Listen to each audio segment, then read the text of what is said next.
Solo levelling episode 5 की शुरुआत में हम देखते हैं कि जिन्हू जिस हॉस्पिटल में था वहाँ की सारी नर्सें जिन्हू के बारे में बात कर रही होती हैं कि कैसे उसने कुछ ही टाइम में कमाल की मसल्स बना लिए हैं। दूसरी तरफ जिन्हू अभी भी अपनी डेली क्वेस्ट पूरी कर रहा था, यानी कि एक्सरसाइज कर रहा था। तभी उसके रूम में एक नर्स आती है जो कि उसके मसल को देखकर काफी ज्यादा हैरान रह गई थी। उसे देखकर मानो वो तो जैसे उसके ऊपर लट्टू ही हो गई हो। तभी जिन्हू उससे पूछता है क्या आपको मुझसे कुछ चाहिए। वो नर्स अपने होश में आते हुए कहती है हाँ, आज आपके डिस्चार्ज होने का दिन है तो मैं आपसे पूछने आई हूँ। फिर वो नर्स कहती है कि अगर ऐसी बात है तो आप जाने से पहले रिसेप्शन से अपना पेपर वर्क करवा लेना। जिन्हू ठीक है कहकर वहाँ से जाने लगता है। तभी वो नर्स उससे उसका नंबर मांग लेती है। जिन्हू समझता है कि शायद वो मेरी रिपोर्ट्स देने के लिए मेरा नंबर मांग रही है, इसलिए वो उसे अपना नंबर दे देता है। सीन शिफ्ट होता है और एक एंकर एक एस क्लास के हंटर बेक यून हो से उसका इंटरव्यू ले रही होती है। वो उससे कहती है कि आप हमारे कंट्री के 7 एस क्लास के हंटर में से एक है, तो आप काफी ज्यादा बिजी रहते होंगे। आप हमें ये बताइए, अगर रखने के लिए हर दिन डेंजन जाना चाहिए, अगर वो ऐसा नहीं करेंगे तो उनकी इंस्टिंक्ट खत्म हो जाएगी। वो एंकर कहती है कि हर दिन ऐसा करना मुश्किल नहीं हो जाएगा। बीक कहता है जब मैं फायर फाइटर था तब मैंने ट्रेनिंग करना अपनी आदत बना ली थी। मैं ये सोच कर चलता था कि अगर मैंने कोई गलती की तो उसकी वजह से मेरे साथियों को चोट लग सकती है। जिन्हा भी ब्रेकफास्ट करते हुए वही न्यूज देख रही होती है। तभी वो कहती है कि वो स्कूल के लिए लेट हो जाएगी, इसलिए वो जल्दी जल्दी वहाँ से जाने लगती है। वो जाने से पहले जिन्हू से कहती है कि फ्रिज में खाना पड़ा हुआ है तो आप उसे खा लेना।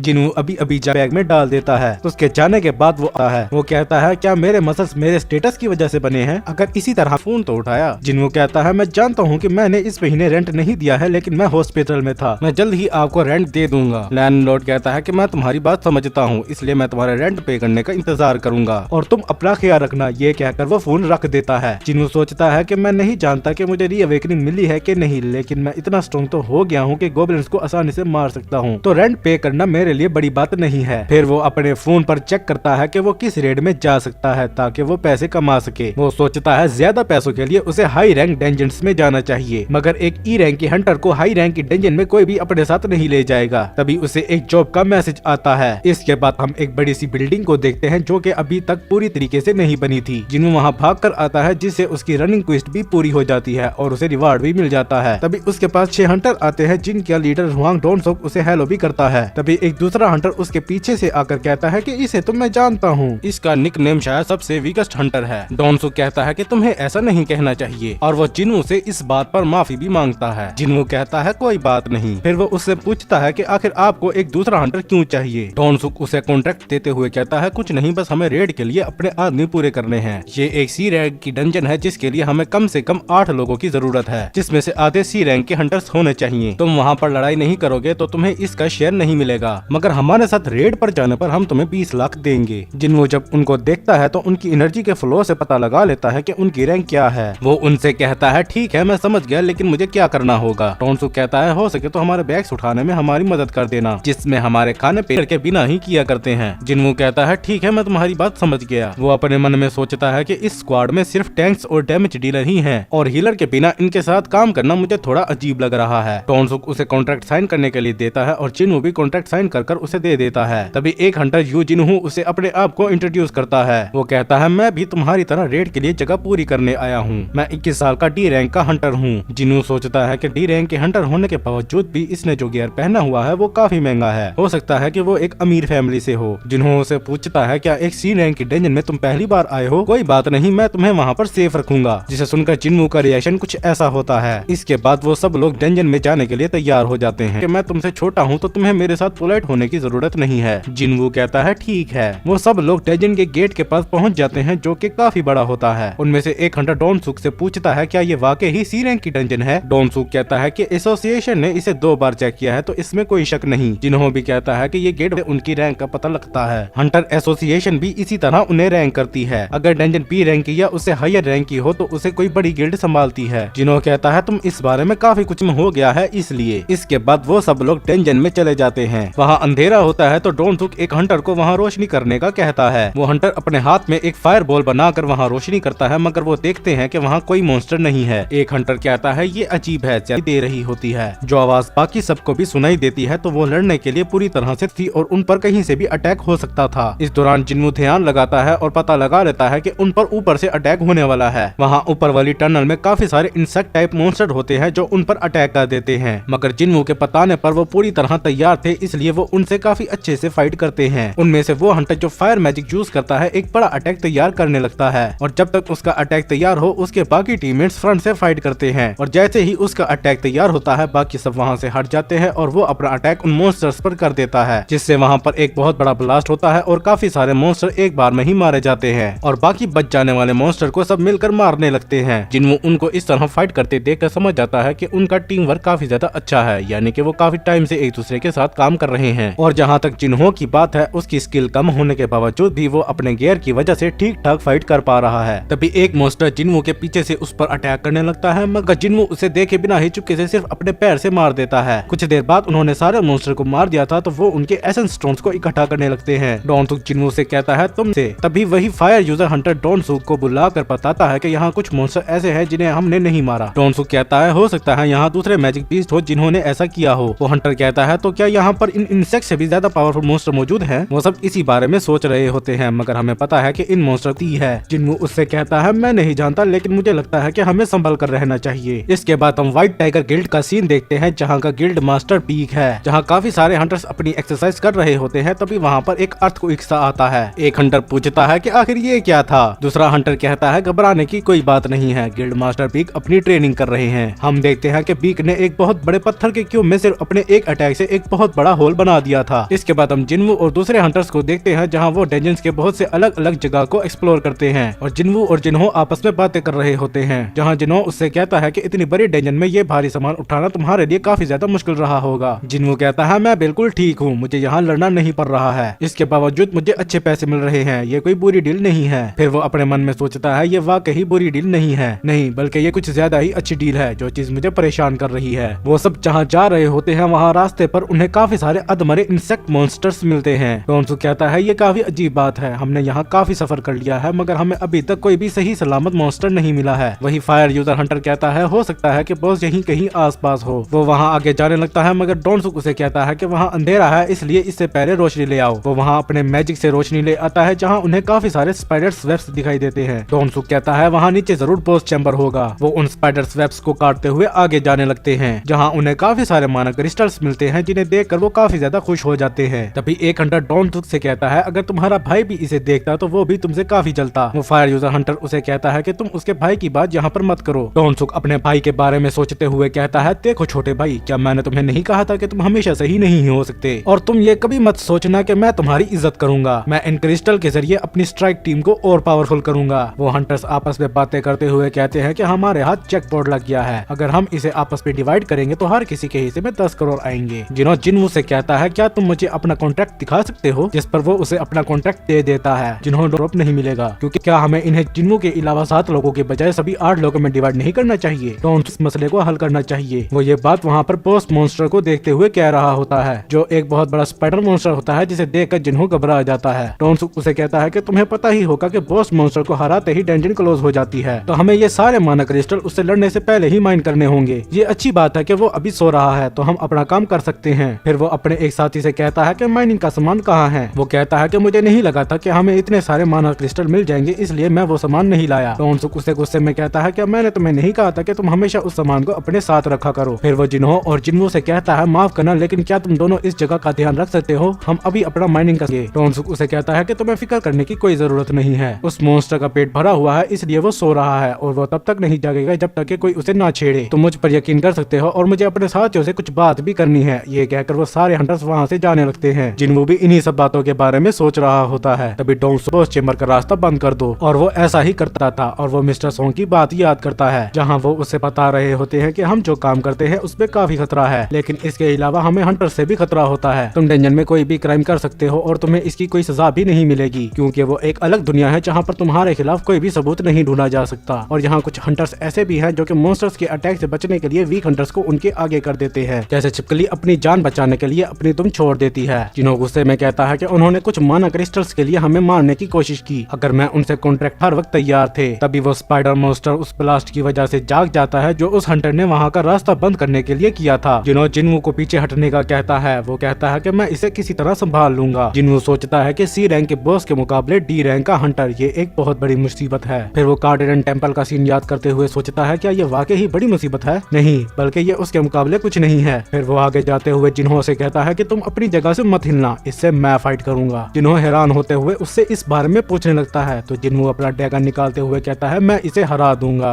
और इसी के साथ ये एपिसोड यहीं पर खत्म हो जाता है। वीडियो अच्छी लगी हो तो लाइक करें, वीडियो कैसी लगी इस बारे में कमेंट्स में बताएं। इस तरह की मजीद वीडियो देखने के लिए चैनल को सब्सक्राइब भी कर दे और अगली वीडियो आने तक के लिए इत्ते की मस्त।